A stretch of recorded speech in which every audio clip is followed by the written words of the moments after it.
प्रकृति पुरुष दुयु शैव एकमति तेहे सिजिब कृष्णत भकति। बापजনৰ লগত আইগৰাকীৰ যেনেকৈ মিলন হলে এটা নিৰ্দিষ্ট সময়ত তেওঁলোকৰ মাজত গৃহস্থী ধৰ্মৰ মাধ্যমেৰে জীৱন আগবঢ়াই নিউতে এটি দেৱ শিশুৰ আগমন হয়, যুগ হয়। ঠিক তেনেকৈ শাস্ত্ৰই আমাক সিদ্ধান্ত দিছে যে ২৪টা তত্ত্বৰে গঠিত পঞ্চভূতি এই শৰীৰটোকেই কোৱা হৈছে প্ৰকৃতি। আৰু এই শৰীৰটোৰ ভিতৰত যেতিয়া আত্মা তত্ত্ব সোমায় তেতিয়া ২৪টা তত্ত্বই প্ৰাণ পাই উঠে, চৈতন্য শক্তি লাভ কৰে। সেইকাৰণে আত্মা তত্ত্বক কোৱা হৈছে পুৰুষ। আৰু আমাৰ ধাৰণাত যেতিয়া পৰম পুৰুষ বুলি কোৱা হয় তেতিয়া সেই পৰম পুৰুষ হ'ল চেদজ, অণ্ডজ, উদ্ভিদজ আৰু জৰায়ুজ ৰূপী পুৰুষ স্বৰূপ জীৱাত্মাবিলাক যেতিয়া এক হ'ব, এক হৈ যি মহাশক্তিৰ উদ্ভৱ হয় সেই মহাশক্তিক কোৱা হৈছে পৰমাত্মা বা পৰম পুৰুষ। আৰু বৰ্তমান পদবন্ধে প্ৰকাশ কৰিলে ইয়াক বুজিবৰ বাবে প্ৰথম ২৪টা তত্ত্বৰে গঠিত শৰীৰটোৰ ভিতৰত একাদশ ইন্দ্ৰিয় নামৰ শক্তিশালী তত্ত্বটো মন, সেই মন তত্ত্বটোক শুদ্ধ কৰিব পাৰিব লাগিব। যেতিয়া মন শুদ্ধ হ'ব তেতিয়াহে ইয়াৰ তত্ত্বটো আমি লাভ কৰিব পাৰিম। এটা মনৰ বিষয়ে দ্বিতীয় স্কন্ধত প্ৰকাশ কৰিছে যে মন এনেকুৱা এটা শক্তিশালী তত্ত্ব যে কি কৰ্ম কৰিম, কি কৰ্ম নকৰিম তাৰ ওপৰত যিখিনি আমি চিন্তা কৰা হয়, জল্পনা কল্পনা, তাৰ নামেই হ'ল মন। একো কাৰ্য সিদ্ধি নোহে তাকে বোলে মন। তে ৰাতি হ'লে আমি ৭ হাল বাওঁ, পুৱা হ'লে এহালো নাই। ৰাতি হ'লে আমি ঢেৰ কিবা কিবি আলোচনা কৰোঁ, কালিলৈ আমুকটো কৰিম, পৰহিলৈ আমুকটো কৰিম। কিন্তু ৰাতিপুৱা শুই উঠাৰ লগে লগে সকলোখিনি কৰ্মৰ এটা কৰ্মও সফলতা নাহে। আমি এটা কৰ্মও ভাল ধৰণে আমি কৰিব নোৱাৰোঁ। সেইকাৰণে সেই ব্যৱস্থাটোৰ নাম কোৱা হৈছে মন। এতিয়া সেই মনটোক যেতিয়া আমি শুদ্ধ ৰূপত ভগৱন্তৰ চৰণত লগাব পাৰিম তেতিয়াহে আমি এই কথাখিনি বুজিব পাৰিম।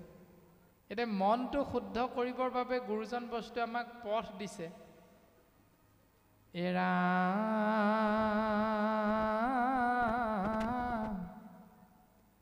অব্যক্ত ঈশ্বৰ হৰি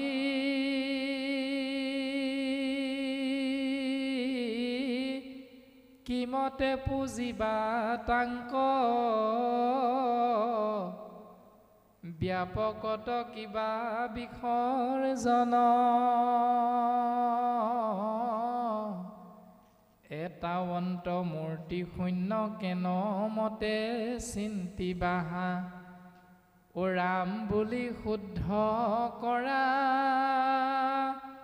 মন।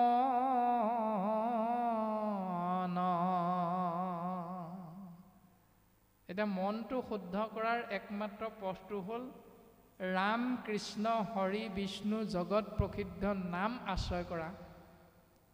এতিয়া নাম ক'ত পাম আমি? নামটো পাবলৈ কোনোবা এডোখৰ জেগালৈ যাব লাগিব আমি। সেই স্থানৰ বিষয়ে গুৰুজনাই আমাক চিনাকি কৰি দিছে। আমি আৰম্ভণিতে কথাখিনি কোৱা হৈছেই যে নাম য'তে ত'তে নথাকয় হৰি নামৰ ৰত্ন, মহন্ত দোকানী কৰি ৰাখে মহা যত্ন। কথা শুনি লেখে গুছে মনৰ সংশয়, কৃষ্ণৰ সেৱাতৰ ৰতি তেৱেশে বাঢ়য়। যে যেতিয়ালৈকে আমি কথা শুনিবলৈ চেষ্টা নকৰিম তেতিয়ালৈকে কৃষ্ণৰ সেৱাত ৰতি নহ'ব, প্ৰীতি নহ'ব আৰু ভক্তি নহ'ব। যেতিয়া আমি কথা শুনিম শুনাৰ লগে লগে তাক বুজিবলৈ চেষ্টা কৰিম আৰু বুজিবলৈ চেষ্টা কৰাৰ লগে লগে আমি কৃষ্ণ নামৰ মহান তত্ত্বটোৰ বিষয়বস্তুটো বুজিব পাৰিম। গতিকে মন শুদ্ধ কৰাৰ একমাত্ৰ পথটো হ'ল শুনা সভা সদস্যই নেৰিবা শাস্ত্ৰৰ নয়, হৰিগুণ ভাগৱত সাৰ, সাধু সংগ অনুসৰা শ্ৰৱণ কীৰ্তন কৰা, পৰিহৰা পাখণ্ড আচাৰ। যে পাখণ্ডৰ আচাৰ যেতিয়া আমাৰ লগত থাকিব তেতিয়া আমি মন শুদ্ধ কৰিব নোৱাৰিম। মন শুদ্ধ কৰাৰ একমাত্ৰ উপায়টো হ'ল সাধু সংগ। এতিয়া তাৰে প্ৰথম চিন্তাটো যদি আমি কৰি চাওঁ, আমি গাড়ীৰে যিকোনো এঠাইলৈ গৈ থাকোঁতে ৰাস্তাৰ কাষত আমি বিভিন্নখন নামঘৰৰ তোৰণ দেখা পাওঁ। আজি আপোনাসৱৰ এই গাঁৱলৈ আহোঁতেও আমি দ পৰ্বতীয়া বুলি এখন তোৰণ আমি দেখা পাইছিলোঁ। এই ৰাস্তাটোলৈ সোমাই আহোঁতেই বাম পৰ্বতীয়া বুলি এখন গেট আমি দেখা পাইছিলোঁ তোৰণ। সেই তোৰণখন শ্ৰীমন্ত শংকৰদেৱ সংঘ সমাজৰ বাপাইসকলে নিৰ্মাণ কৰা তোৰণ, বামুণীয়া পন্থৰ তোৰণ, ভাগৱতী সমাজৰ তোৰণ, নাম ধৰ্ম সমাজৰ তোৰণ। সেইটো আমি পঢ়িবলৈ কোনো ৰৈ নাথাকোঁ। যেতিয়াই গাড়ীখনত যাওঁতে নামঘৰৰ তোৰণ ভাগ দেখিম, তাত যদি লিখা থাকে নামঘৰ বুলি, কোনখন সমাজৰ গাঁৱৰ নামঘৰৰ তোৰণ সেইটো আমি বিচাৰ নকৰোঁ। আপুনি আমাৰ মূৰটো তললৈ দূৰ খাই আহে আৰু মনেৰে এটা ভাৱনা ওলাই যায় কৃষ্ণ। সেইটোতো কৰিবলৈ আমাক কোনেও কোৱা নাই। এই যে ভাৱনাটো আহি গ'ল নামঘৰ শব্দটো দেখাৰ লগে লগে কৃষ্ণ, আমাৰ চিন্তাটো হ'ব লাগিব তেনেকুৱা যে মন শুদ্ধ কৰাৰ ব্যৱস্থাটো হ'ল সেইটো, যে সেই মন শুদ্ধ কৰাৰ ৰামতত্ত্ব নাম তত্ত্বটো আমি পাম ভকতৰ সংগত। গতিকে ভকতৰ জাত নাই বুলি শাস্ত্ৰই সিদ্ধান্ত দিছে। ভকতৰ এটাই জাত, সেইটো হ'ল কেৱল ভকত।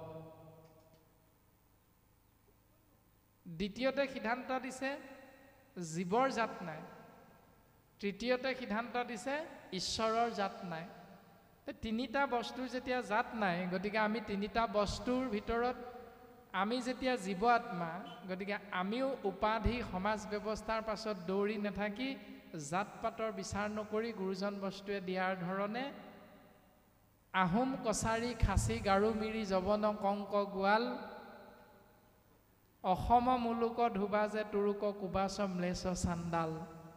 যি গুৰুজনে ৭ ৰাজ মাৰি ১ ৰাজ কৰিছে, যি গুৰুজন বস্তুৱে জাতি ধৰ্ম বৰ্ণ ভাষা নিৰ্বিশেষে শিক্ষিত অশিক্ষিত গাঁৱলীয়া নগৰীয়া চহৰীয়া ধনী দুখীয়া উচ্চ নীচ সমস্ত জনাকে একত্ৰাপিত কৰি এডাল পাগমাৰিৰে চলিব পৰা যি সুন্দৰ ব্যৱস্থা দি থৈ গ'ল, গতিকে সেই ব্যৱস্থাটোৰ মাজেৰে যদি জীৱন অতিবাহিত কৰোঁ তেতিয়াহ'লে আমাৰ মন শুদ্ধ কৰিব পাৰিম। যদি তাৰ বিপৰীতে শাস্ত্ৰসন্মতে আমি চিন্তা কৰোঁ, তাৰ বিপৰীতে যদি চিন্তা কৰোঁ যে তিনিটা যমদূতে অজামিল নামৰ দুৰাচাৰী আত্মাক লৈ গৈছিল নৰকলে, তিনিটা যমদূত, কিন্তু তিনিটা যমদূতক খেদাই 4জন বিষ্ণুদূতে নিবলৈ আহিছে বৈকুণ্ঠলৈ। তে 3 আৰু 4 আমাক কি দৰ্শন কৰালে? তিনিটা যমদূত হ'ল কফ বাত পিত্ত, 3 তাপ 3 গুণ। 3 গুণ 3টা কফ বাত পিত্ত এই শৰীৰটোৰ লগতহে থাকে, মনৰ লগত কিন্তু নাথাকে, আত্মাৰ লগত কিন্তু এইটো নাথাকে। সেইকাৰণে আত্মাৰ স্বধৰ্ম একদেৱ এক হেৱ একৎবিনে নাই কেৱ। গতিকে আত্মাৰ স্বধৰ্ম পৰম পিতা পৰমাত্মা ঈশ্বৰতত্ত্বক চিন্তা কৰি যদি থকা হয়, তেতিয়াহ'লে তাৰ ব্যৱস্থাটো হ'ল 4জন বিষ্ণুদূত, নাম হ'ল গুৰু দেৱ নাম আৰু ভকত। এই 4 বিষ্ণুদূতৰ আশ্ৰয়ত যিমানে আমি জীৱনটো আগবঢ়াই দিম, ধ্ৰুৱ সত্য আমি বৈকুণ্ঠ প্ৰাপ্তিৰ বাবে ঈশ্বৰ পুৰুষৰ পূৰ্ণ কৃপা লাভ কৰিম। আৰু বিপৰীতে যদি ৰাম কৃষ্ণ হৰি বিষ্ণু নাম তত্ত্ব আশ্ৰয় নকৰাকৈ, গুৰুদেৱ নাম ভকত চৰণ চিন্তা নকৰাকৈ যদি আমি আন মাৰ কাঠ খাওঁ, এই নিয়মৰ মাজেৰে জীৱনটো অতিবাহিত কৰোঁ, তেতিয়াহ'লে কফ, বাত, পিত্ত তিনিটা যমদূতৰ দ্বাৰা আপুনি মই সদায় ভয়ত কম্পমান হৈ থাকিব লাগিব। গতিকে সেই মা সৰ্বপ্ৰথম ঈশতত্বৰ যি ভক্তি লক্ষণ বুজিবৰ কাৰণে আমি মনটো শুদ্ধ কৰিবলৈ চেষ্টা কৰিব লাগিব। আৰু মন শুদ্ধ কৰাৰ উপায়টো হ'ল কেৱল গোবিন্দ মহাপ্ৰভুৰ নিৰ্গুণ নাম, আৰু এই নাম তত্ত্ব আশ্ৰয় কৰিব লাগিব কেৱল ভকতৰ সংগত। মা তুমি শুনাচোন, মন শুদ্ধি আদি কৰি যতেক আশ্ৰয়, সৎ সংগ সবাৰে মূল জানিবা নিশ্চয়। যে সৎ সংগই হ'ল সমস্তৰে মূল বিষয়বস্তু। আৰু গুৰুজনাই ভাগৱতৰ জৰিয়তে আমাক সৎ সংগৰ দৰ্শন কৰালে।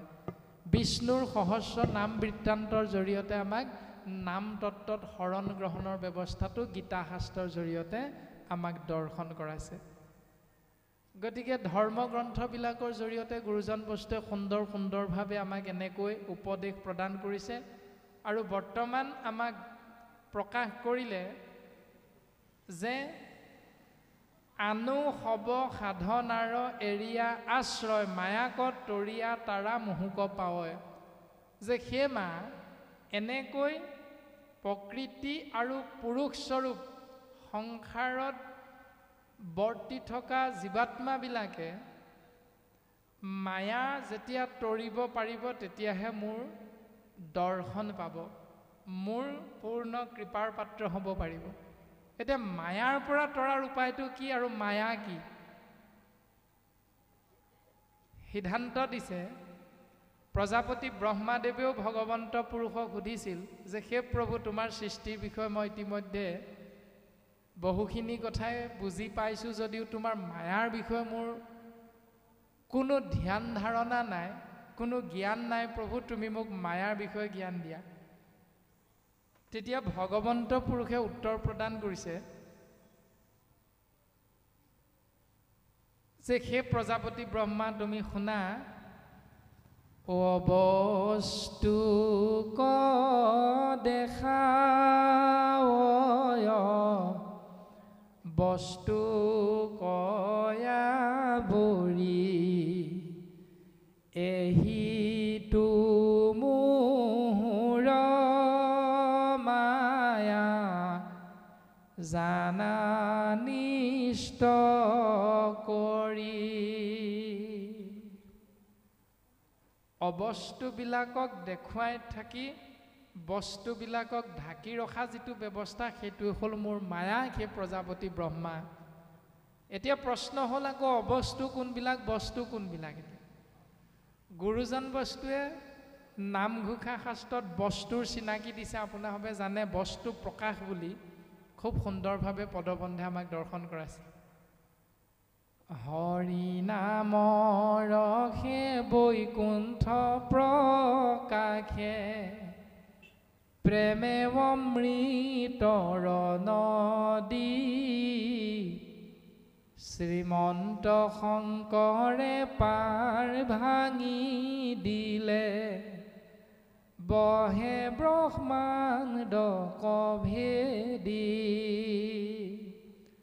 হৰিনাম হ'ল বস্তু, বৈকুণ্ঠ হ'ল বস্তু, গুৰু হ'ল বস্তু, দেৱ হ'ল বস্তু।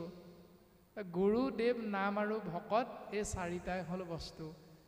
গতিকে চাৰিটা বস্তুৰ প্ৰতি যদি আমি আসক্তি নহৈ আন মাৰ কাঠ খাওঁ, মোৰ ধন মোৰ জন, মই হ'লোঁ মহাজন, ঐশ্বৰ্য বিভূতি মোৰ আছে, ঐশ্বৰ্য বিভূতি হ'লে পৃথিৱীখনো কিনিব পাৰি, ধৰ্ম কৰ্ম কেলৈনো লাগিছে। এই যিটো ব্যৱস্থাৰ মাজত আমি জীৱনটো অতিবাহিত কৰোঁ, সেইটো হ'ল অবস্তু। আৰু যিসকলে ৰাতিপুৱা শুই উঠি আমি গা পা ধুই গুৰু সেৱাৰ মাধ্যমেৰে পুৱাটো আমি পাৰ কৰি গোটেই দৈনন্দিন কৰ্মখিনি কৰি জীৱন অতিবাহিত কৰিবলৈ চেষ্টা কৰোঁ, সেইটো হ'ল বস্তুৰ ব্যৱস্থা। এতিয়া অবস্তুক দেখাৱয় বস্তুক আৱৰি। এতিয়া শৰীৰটো বস্তু নে অবস্তু? শৰীৰটো হ'ল আপোনাৰ মোৰ দুইটা চৰ্মচকুৱে দেখি থকা, সেইকাৰণে আপোনাৰ মোৰ দৃষ্টিত শৰীৰটো হ'ল বস্তু, কিন্তু শাস্ত্ৰই কৈছে ই হ'ল অবস্তু, কাৰণ বস্তুৰ কেতিয়াও বিনাশ নহয়। শৰীৰটো বিনাশ হয়। মাটি, পানী, বায়ু, অগ্নি, আকাশ 5টা ভূতেৰে নিৰ্মিত শৰীৰ। শৰীৰটো এদিন ভস্মীভূত হয়। আপুনি মই মৰিল বুলি কন্দা কটা কৰোঁ, জুই দি পুৰোঁ, মাটি দি ঢাকি থৈ আহোঁ, তাৰমানে শৰীৰৰ বিনাশ আছে। যদিও চকুৰে দেখোঁ শৰীৰটো, ই কিন্তু কেতিয়াও বস্তু নহয়। এতিয়া শৰীৰটো যে মৰিল বা মানুহজন যে মৰিল বুলি কওঁ, এতিয়া শৰীৰটোৰ পৰা কি শক্তি এটা ওলাই গ'ল, যিটো শক্তি আমি চকুৰে কোনো দেখা নাপালোঁ। সেই শক্তিটো নেদেখোঁ কাৰণে তাক আমি অবস্তু বুলি ভাবোঁ, কিন্তু শাস্ত্ৰই কৈছে তুমি নেদেখিব পাৰা, কিন্তু সেই শক্তিটোৰ নাম হ'ল আত্মাতত্ব, সি হ'ল বস্তু, কাৰণ তাৰ কোনোদিন বিনাশ নহয়। সি সকলো সময়তে অবিনাশী বুলি কোৱা হৈছে। সেইকাৰণে নেদেখাটোক যে অবস্তুক দেখাৱয় বস্তুক আৱৰি, নেদেখাটোক বস্তু বুলি কৈছে, দেখাটোক অবস্তু বুলি কৈছে। ইয়াৰ মাজৰ যিটো পাৰ্থক্য, সেই পাৰ্থক্যটো বুজিবলৈ চেষ্টা নকৰাটো হ'ল মায়া, আৰু কৰাটো হ'ল ভগৱন্ত পুৰুষৰ কৃপা। কৃপালু গুৰুজন বস্তুৱে আকৌ সহজভাৱে আমাক প্ৰকাশ কৰি দিলে। সেইকাৰণে এনেধৰণে পঞ্চভূতি দেহা কেশে মায়া বুলি কয়, তৰণ উপায় গুৰু সেৱাকে কয়। পঞ্চভূতিয়ে দেহাটোকে মায়া বুলি কৈছে, আৰু ইয়াৰ পৰা পৰিত্ৰাণ পোৱাৰ উপায়টো হ'ল সদায় গুৰু সেৱা কৰা, নিত্য গুৰু সেৱাৰ মাধ্যমেৰে জীৱন অতিবাহিত কৰা। এটা সৰু কথা আপোনালোকে নিশ্চয় জানেই, আমি অনুধাৱন কৰিবলৈ মাত্ৰ চেষ্টা নকৰোঁ। যেতিয়া এজন মানুহ মৰিল বুলি কান্ধত 4জন মানুহে চিতা সাজি শ্মশানলৈ লৈ যায়, লগত গাঁৱৰ অঞ্চলৰ বহু ব্যক্তি যায় হাতত দা কুঠাৰ লৈ, আৰু খৰি এচলা দি থৈ আহে। এতিয়া বংশ পৰিয়ালৰ নহ'লেও যিসকল ব্যক্তিয়ে খৰি দিবলৈ যায় শ্মশানলৈ, ঘূৰি আহি সেইসকলে গা পা ধুৱে নে নুধুৱে বাৰু? ধুৱে। তেওঁলোকতো বংশৰ নহয়, তেওঁলোকতো মিতিৰ কুটুমো নহয়, তথাপিতো তেওঁলোকে গা ধুৱে। কেলে? কাৰণ শৰীৰটো অপবিত্ৰ হৈ যায়, আত্মাতত্ব সত্য বস্তু যেতিয়া ওলাই গুচি যায়। সেইকাৰণে ঘৰলৈ ঘূৰি আহি পদূলি মুখতে গা পা ধোৱা এটা নিয়ম আছে, জুই একুৰা জ্বলাই সেক ধৰা এটা নিয়ম আছে, সেক দিয়া। কিন্তু প্ৰশ্নটো হ'ল এইটো, যেতিয়া এটা শৰীৰৰ পৰা আত্মাতত্ব ওলাই গ'লে, কোনো সম্পৰ্কীয় নহ'লেও শ্মশানৰ পৰা আহি শুদ্ধ হ'বৰ বাবে গা পা ধোৱাৰ এটা নিয়ম যদি সত্য বুলি আমি মানি লওঁ, তেতিয়াহ'লে আমলৰীয়া হাঁহটোৰ শৰীৰটোৰ পৰা আত্মাতত্বটো ওলাই গ'লে সেই শটো ঘৰৰ ভিতৰলৈ গ'লে কিয় চোৱা নহয়? সেইটো কথাও আমি চিন্তা কৰাটো অতিব প্ৰয়োজন। কৃষ্ণ মাধৱ। আত্মীয় বুলি ভবা মানুহজনৰ মৃত্যু হ'লে শ্মশানৰ পৰা ঘূৰি আহোঁতে সম্পৰ্কীয় নহ'লেও তেওঁ চোৱা হৈছে বুলি, অপবিত্ৰ হৈ আহিলোঁ বুলি গা পা ধুৱে। কিন্তু বিপৰীতে ব্ৰইলাৰ, মাছ, মাংস আদিবিলাক কিন্তু মৃত শৰীৰটোৰ পৰা আমি কাটি কাটি তাক তেলত দি জুতি বুদ্ধি লগাই কিন্তু এই শৰীৰটোৰ উদৰত আমি প্ৰত্যেক দিনাই সোমোৱাই থাকোঁ। এতিয়া শুদ্ধ কোনটো হ'ল? এতিয়া চিন্তা কৰাটো কিন্তু অতিব প্ৰয়োজন। গুৰুজন বস্তুৱে আমাক এনে ধৰণে উপদেশখিনি প্ৰদান কৰিছে যে সেই মায়াক তৰিবৰ বাবে ইমান সহজ নহয়, কিন্তু মায়াক তৰিব পাৰিবা একান্ত ভকতৰ সংগত। যি ধৰণে আজি কল্যাণ শইকীয়া বাপজনে আপোনাসৱক নিমন্ত্ৰণ কৰোঁতে কোৱা নাছিল বোলে যাব দেই বাপসকল আইসকল, গ'লে যোৱাৰ বিনিময়ত 500-500কে দিম। কৈছিলে নি কাৰোবাক নিমন্ত্ৰণ কৰোঁতে?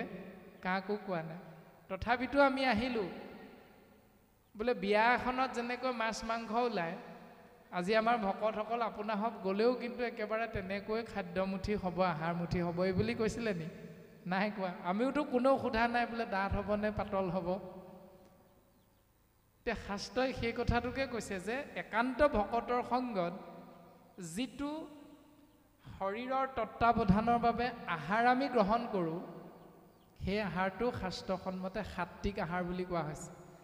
এনেকৈ প্ৰত্যেক দিনাই আমি সাত্বিক আহাৰ যদি গ্ৰহণ কৰি জীৱন আগবঢ়াই নিবলৈ চেষ্টা কৰোঁ, তেতিয়াহ'লে ভগৱন্ত পুৰুষৰ পূৰ্ণ কৃপা আমি এখোজ দুখোজকৈ লাভ কৰিব পাৰিম ঈশ্বৰৰ পৰা। আৰু তেতিয়াই এটি জীৱৰ জীৱন ধন্য হৈ যায়। মা, তুমি শুনাচোন মা, এই বুলি কপিল প্ৰভুৱে মাতৃ দেৱসূতিৰ আগত প্ৰকাশ কৰিছে। ৰাম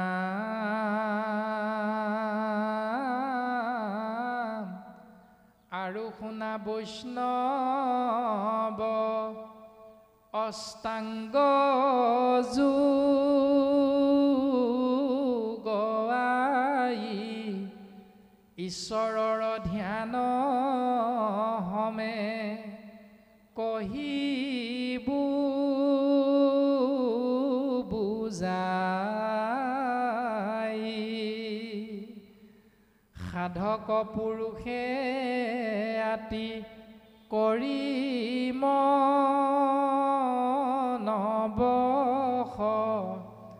প্ৰথমে ধৰিবে যম নিয়ম দ্বাদশ।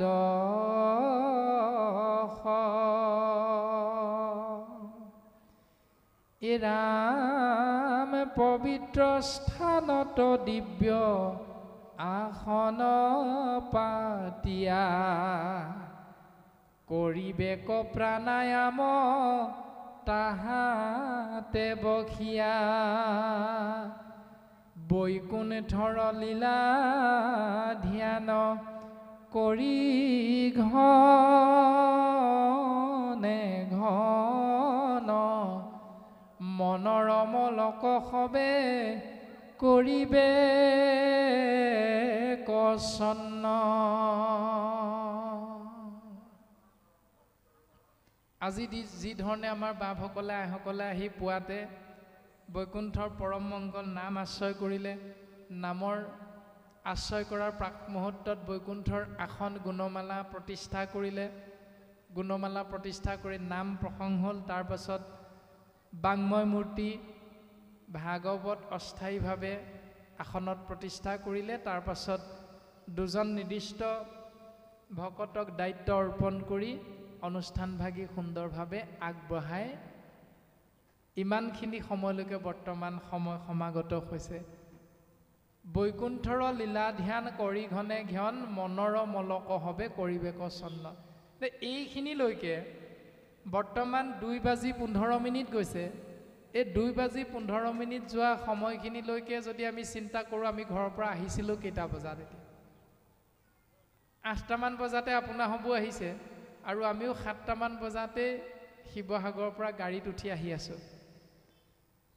এতিয়া আমি সমস্তজনাই যেতিয়া 7 বা 8 বজাতে আহিলোঁ, আহি ইয়াত যেতিয়া উপস্থিত হৈ কৃষ্ণ নাম কৰ্ণপথে ভকতৰ হিয়াত প্ৰৱেশী হৰি দুৰ্বাসনা হৰে সমস্তই যেহেন শৰত কালে জলৰ যতে ক মল স্বভাৱতে নিৰ্মল কৰয়।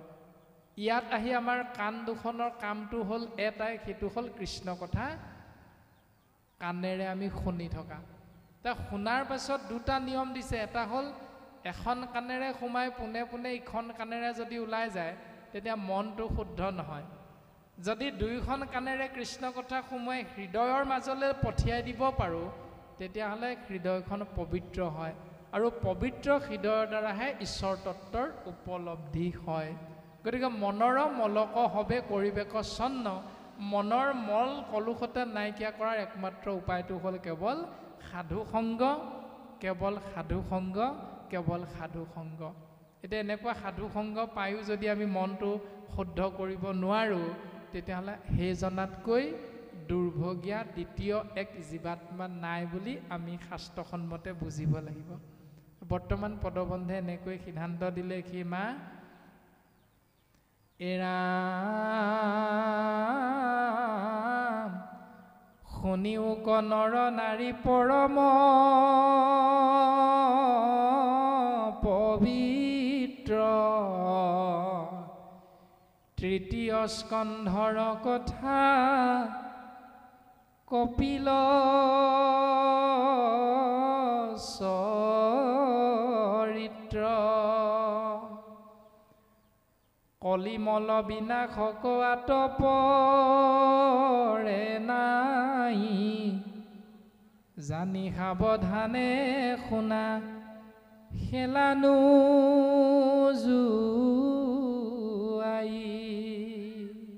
সেই সভাসদবৰ্গ তৃতীয় স্কন্ধৰ পদবন্ধ কপিল চৰিত পৰম পবিত্ৰ, কলিৰ মলৰ পৰা আমি পৰিত্ৰাণ পাব পৰা একমাত্ৰ উপায় গোবিন্দ মহাপ্ৰভুৰ নিৰ্গুণ নাম মহাভক্তি।